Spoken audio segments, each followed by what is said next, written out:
بسم الله الرحمن الرحيم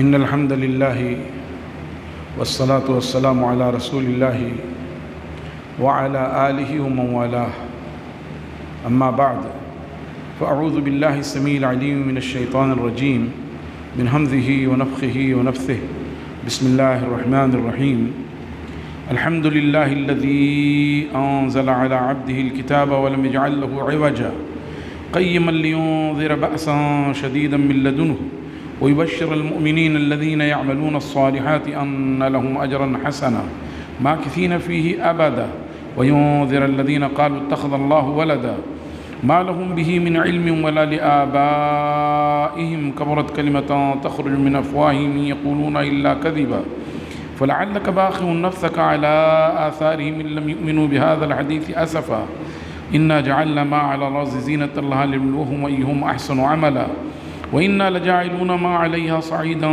جرزا أم حسبت أن أصحاب الكهف والرقيم كانوا من آياتنا عجبا إذ أوى الفتية إلى الكهف فقالوا ربنا آتنا من لدنك رحمة وهيئ لنا من أمرنا رشدا.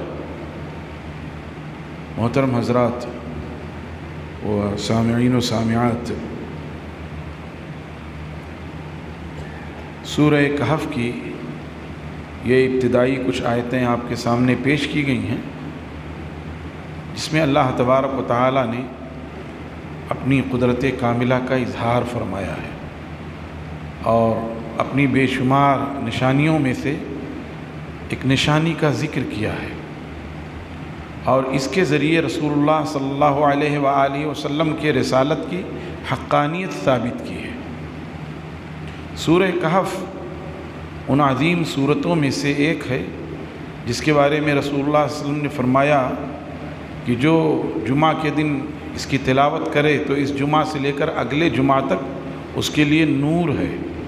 اور دوسری روایت سے پتہ چلتا ہے کہ جو جمعہ کے دن سورہ کہف کی تلاوت کرے تو اس کے اور خانہ کعبہ کے درمیان روشنی رہتی ہے۔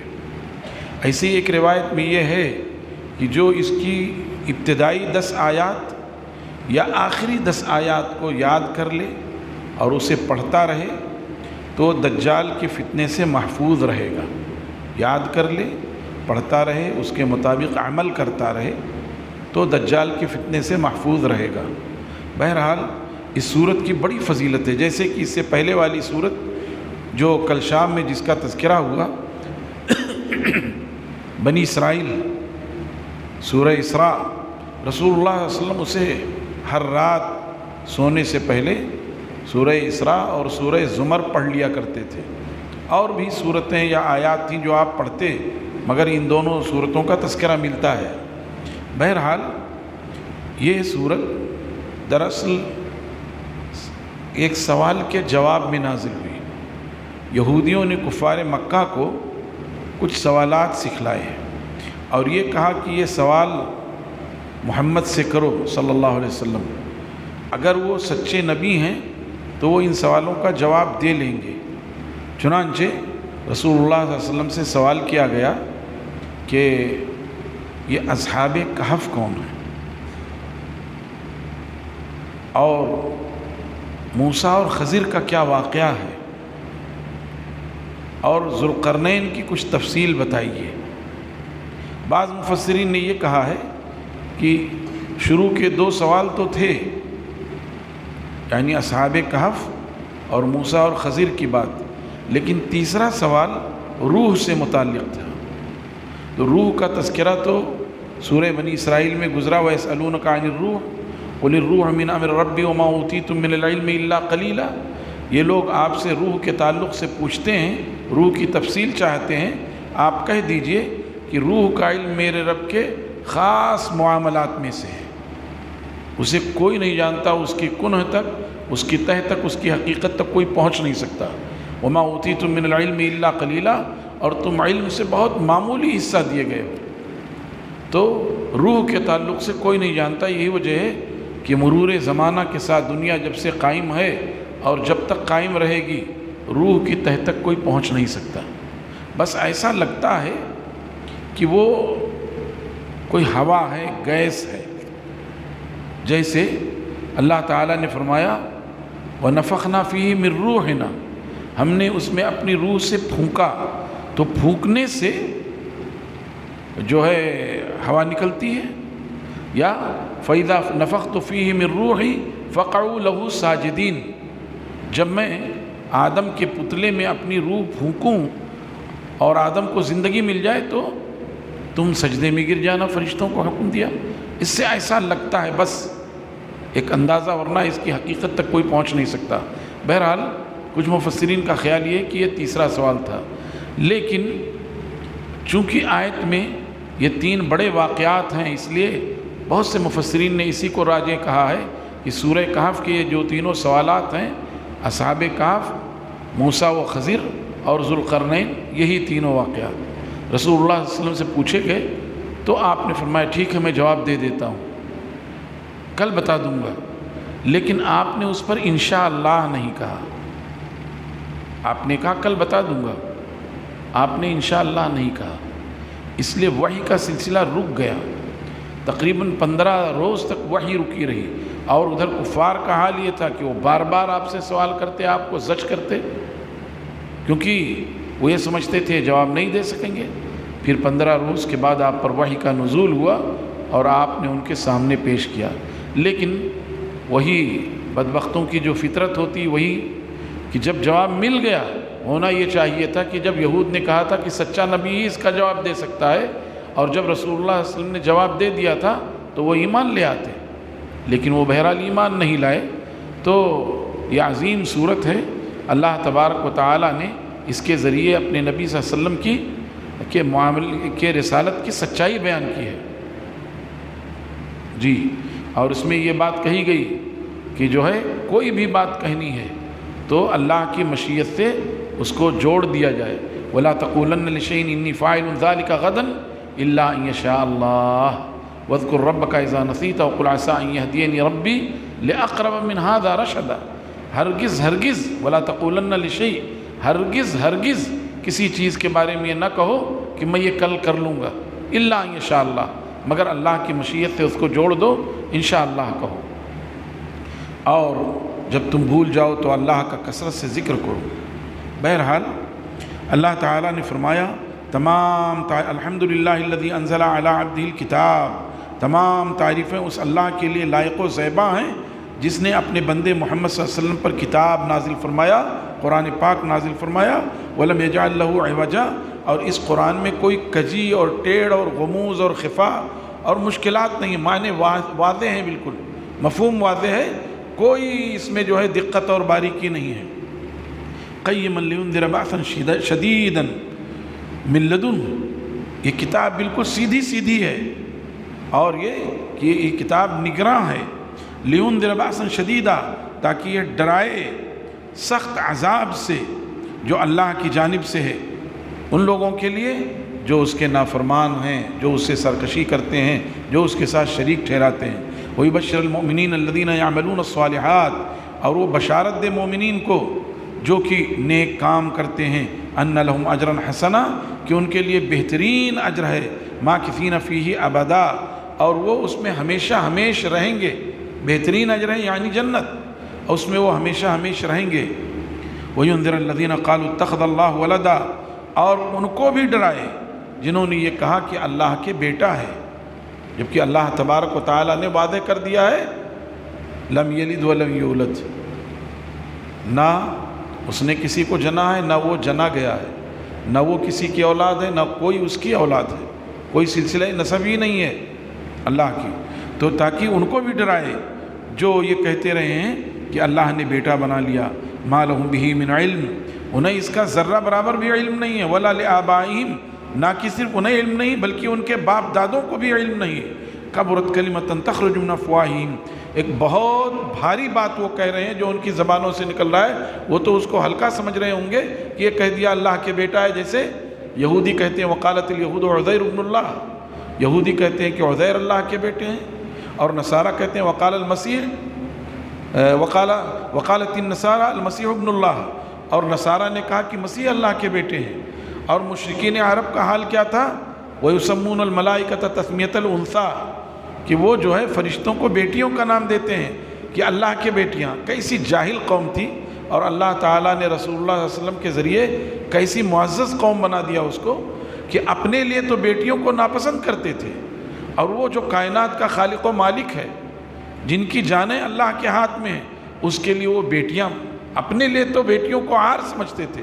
وَإِذَا بُشِّرَ أَحَدُهُمْ بِالْأُنثَىٰ ظَلَّ وَجْهُهُ مُسْوَدًّا وَهُوَ كَظِيمٌ اگر ان میں سے کسی کو لڑکی کے ولادت کی خبر مل جاتی تو چہرہ سیاہ پڑ جاتا، اور ایسا لگتا اندر سے وہ غصہ پی رہا ہے. قوم سے چھپا چھپا پھرتا تھا، اور موقع مل جاتا بس چپکے سے لے جا کے اس کو زمین میں دفن کراتا. لیکن اللہ کے لیے بیٹیاں تلاش کر رہے ہیں. تو وہی کہا گیا کہ یہ قرآن ان کو بھی ڈراتا ہے جو اللہ کے لیے بیٹے مانتے، اور یہ بڑی بھاری بات کہہ رہے ہیں جو ان کے زبان سے نکل رہی ہے. یقولون الا کذبا، یہ جھوٹ ہی بک رہے ہیں، اس کے علاوہ اور کچھ نہیں ہے، کوئی حقیقت اور کوئی اس کی اصل اور طے نہیں ہے. فلعلک باخع نفسک علی آثارہم ان لم یؤمنوا بہذا الحدیث اسفا. تو اے میرے خلیل اور حبیب محمد الرسول صلی اللہ علیہ وسلم، ایسا لگتا ہے کہ آپ اپنے آپ کو تباہ و برباد کر لیں گے، اپنے آپ کو ہلکان کر لیں گے. ان لم یؤمنوا بہذا الحدیث، اگر وہ اس حدیث پر ایمان نہیں لائے، قرآن پر ایمان نہیں لائے. ہاں، حدیث سے مراد یہاں قرآن ہی ہے، اسی لیے ہم کہتے ہیں کہ اہل الحدیث قرآن و حدیث کے ماننے والے ہیں. اہل قرآن دھوکے میں ڈال دیتے ہیں کہ لوگ ہمیں کہتے ہیں اہل قرآن یعنی قرآن مانتے، تو اہل قرآن تو اہل حدیث یعنی وہ بھی صرف حدیث مانتے، لیکن وہ جاہل نہیں، اجہل لوگ ہیں. قرآن پاک نے کئی مقامات پر حدیث سے مراد قرآن ہی لیا ہے. ان لم یؤمنوا بہذا الحدیث اسفا، کہ اگر وہ اس حدیث پر ایمان نہیں لاتے تو مارے افسوس کہ ایسا لگتا ہے کہ آپ تباہ کر لیں گے.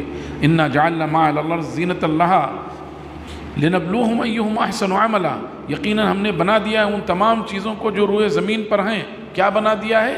زینت، پودے، درخت، پھل پھول، دریا، سمندر، پہاڑ، اور زمین کے اندر مدفون خزانے، اور پھر زمین کے اوپر نباتات، جمادات اور معدنیات، ساری چیزوں کو ہم نے زینت کے طور پر بنا دیا ہے تاکہ ہم آزمائیں کہ ان میں عمل کے اعتبار سے کون اچھا ہے. عمل حسن کس کا ہے؟ اکثر عمل نہیں. یہاں نہیں کہا گیا ایہم اکثر عملا، نہیں، عمل کتنا ہی زیادہ کیوں نہ ہو، اگر وہ ایمان سے متصف نہیں ہے، اور اگر وہ اللہ کے اخلاص سے متصف نہیں ہے، اور رسول اللہ صلی اللہ علیہ وسلم کی سنت سے متصف نہیں ہے، تو عمل رائے گاہ ہے، اکارت ہے، اور وہ برباد ہے، ہباء منثورا ہے. لیکن تھوڑا بھی عمل ہو، اگر وہ اخلاص کی دولت سے مالا مال اور رسول اللہ صلی اللہ علیہ وسلم کی سنتوں سے وابستہ ہے، تو وہ قیمتی عمل ہے. وہی فرمایا ایہم احسن عملا، کہ ان میں عمل کے اعتبار سے کون اچھا ہے. وَإِنَّا لَجَاعِلُونَ مَا عَلَيْهَا صَعِيدًا جُرُزًا، اور یقیناً ہم بنا دینے والے ہیں جو کچھ زمین پر ہے اس کو چٹیل میدان بنا دینے والے ہیں، اس کو بالکل صاف کر دینے والے ہیں، بالکل ہموار. جرز ہموار، سعید چٹیل میدان، ہم اس کو چٹیل میدان اور ہموار کر دینے والے ہیں. ام حسبت ان اصحاب الکہف والرقیم کانوا من آیاتنا عجبا، کیا آپ یہ گمان کر رہے ہیں یہ کہ اصحاب کہف یا یہ کہ کتبے والے کانوا من آیاتنا عجبا ہماری عجیب و غریب نشانیوں میں سے تھے؟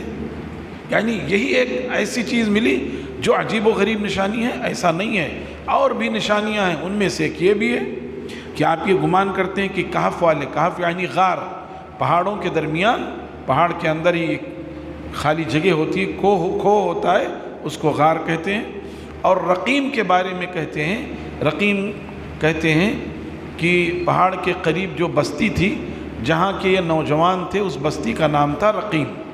ایک مطلب تو یہ لیا، ایک مطلب لیا ہے رقیم کے معنی لکھا ہوا، یعنی مرقوم، کسی پتھر پر لوہے کی کسی تختی پر لوہے کی یا شیشے کی تختی پر ان کا نام لکھا ہوا تھا ان نوجوانوں کا، یہ کہا گیا ہے. ایک یہ کہا گیا کہ نہیں، وہ غار جس پہاڑ میں تھا اس پہاڑ کا نام رقیم تھا. بہرحال کیا آپ یہ گمان کرتے ہیں کہ کہف والے یا رقیم والے ہمارے عجیب و غریب نشانیوں میں سے تھے؟ اذا الفتیۃ الی الکہف، جبکہ چند نوجوان غار کی طرف آئے، فقالوا ربنا آتنا من لدنک رحمۃ وہیئ لنا من امرنا رشدا، تو انہوں نے دعا کی اپنے رب سے، آئے ہمارے پروردگار ہمیں اپنی خصوصی رحمت سے نواز دے، وَهَيِّئْ لَنَا مِنْ أَمْرِنَا رَشَدًا، اور ہمارے معاملے میں بھلائی اور سلامتی اور اچھائی عطا فرما دے۔ فَضَرَبْنَا عَلَىٰ آذَانِهِمْ فِي الْكَهْفِ سِنِينَ عَدَدًا، تو ہم نے ان کے کانوں پر پردے ڈال دیے غار میں چند سالوں تک، اور وہ چند سال کیا 309 سال تھے۔ ہم نے ان کے کانوں پہ پردے لگا دیے تاکہ باہر کی آواز نہ آئے، ان کی نیند میں خلل نہ ہو، اور یہ سکون و اطمینان کے ساتھ سو جائیں۔ ثم بعثناهم لنعلم أي الحزبين أحصى لما لبثوا أمدا، پھر ہم نے ان کو بھیجا کہ کون سی جماعت، کون دونوں گروہوں میں سے کون سی گروہ ہے جو شمار کر لے کہ وہ کتنی مدت تک ٹھہرے رہے۔ نحن نقص عليك نبأهم بالحق، ہم آپ پر ان کے واقعات سچ سچ انداز میں بیان کرتے ہیں۔ انہم فتۃ آمنوا بربہم وزدناہم ہدی، یقیناً وہ چند نوجوان تھے جو ایمان لے آئے تھے اپنے رب پر، اور ہم نے ان کے ہدایت میں اضافہ کر دیا تھا۔ وربطنا علی قلوبہم، اور ہم نے ان کے دلوں کو مضبوط کر دیا تھا۔ اذ قاموا، جبکہ وہ کھڑے ہوئے، کہاں کھڑے ہوئے؟ بادشاہ کے سامنے۔ اصل ان کا معاملہ یہ تھا، ایک قول یہ ہے کہ یہ نوجوان جو تھے وہ نصرانی ہو گئے تھے، اس لیے کہ عیسیٰ علیہ الصلوۃ والتسلیم کے بعد ایک رومی بادشاہ تھا، اور وہ لوگوں کو بتوں کے عبادت کی طرف، ان کے نظر و نیاز کی طرف ابھارتا تھا، مجبور کرتا تھا۔ تو یہ چند نوجوان تھے جنہوں نے کہا نہیں، ایسا نہیں ہے، عبادت تو اس کی ہونی چاہیے جو کائنات کا خالق و مالک ہے۔ چنانچہ وہ اپنے طور پہ عبادت کرتے تھے۔ دھیرے دھیرے یہ خبر بادشاہ تک پہنچ گئی، بادشاہ نے ان کو طلب کیا، تو پوچھا تو انہوں نے اس کے دربار میں برملا اظہار کیا۔ ایک قول تو یہ ہے کہ عیسیٰ علیہ السلام کے بعد کی بات ہے، دوسری بات یہ ہے کہ نہیں، عیسیٰ علیہ السلام سے پہلے کی بات ہے۔ اس دور میں ایک بادشاہ تھا جس کا نام وقیانوس تھا، اور اس کے ہاں یہ معاملہ پیش آیا تھا۔ بہرحال یہاں جو کہا گیا کہ انہوں نے یہ کھل کر کے کہا، اذ قاموا، جبکہ وہ کھڑے ہوئے کس کے سامنے؟ بادشاہ کے سامنے کھڑے ہوئے۔ فقالوا ربنا رب السماوات والارض، تو کھل کر اظہار کیا کہ ہمارا رب زمین و آسمان کا رب ہے۔ لن ندعو من دونہ الہا، ہم اس کے سوا کسی اور کو معبود پکار نہیں سکتے۔ اگر ہم نے ایسا کیا لقد قلنا اذا شططا، تو ہم نے بڑی بھول کی اور بڑی غلطی اور گمراہی والی بات ہو جائے گی۔ تو یہاں پر انہوں نے پوری تفصیل کے ساتھ وہ پوری بات رکھی، اور اس طرح سے اصحاب کہف کا واقعہ پیش آیا، اور پھر وہ 309 سال تک غار میں سوئے رہے۔ پھر جب بیدار ہوئے، اور اس اثنا میں کایا پلٹ گئی، اس اثنا میں وہاں نصرانیت پھیل گئی، عام ہو گئی۔ اب یہ لوگ جب اٹھے تو انہیں بھوک لگی، تو انہوں نے آپس میں کہا کہ یہ چاندی کا سکہ لو اور جاؤ کسی پاک جگہ سے روزی لے کر کے آؤ۔ ہاں، اس سے پتہ چلا کہ ان دکانوں سے سودا خریدیے جہاں ایمانداری کا معاملہ ہوتا ہے، جہاں گھوٹالہ نہیں ہوتا، جہاں کم ناپا تولا نہیں جاتا، جہاں چوری کا مال نہیں خریدا جاتا۔ بہت سارے دکاندار چوری کا مال خرید دیتے ہیں سستا بیچنے کے لیے یا اپنے گراہک کو دینے کے لیے۔ تو اپنے علم کے مطابق جہاں صاف ستھرا کاروبار ہوتا ہو، ایمانداری کی بات ہوتی ہو، وہاں سے خریدنا چاہیے۔ اس لیے کہ انہوں نے کیا کہا، فبعثوا، کیا ہے،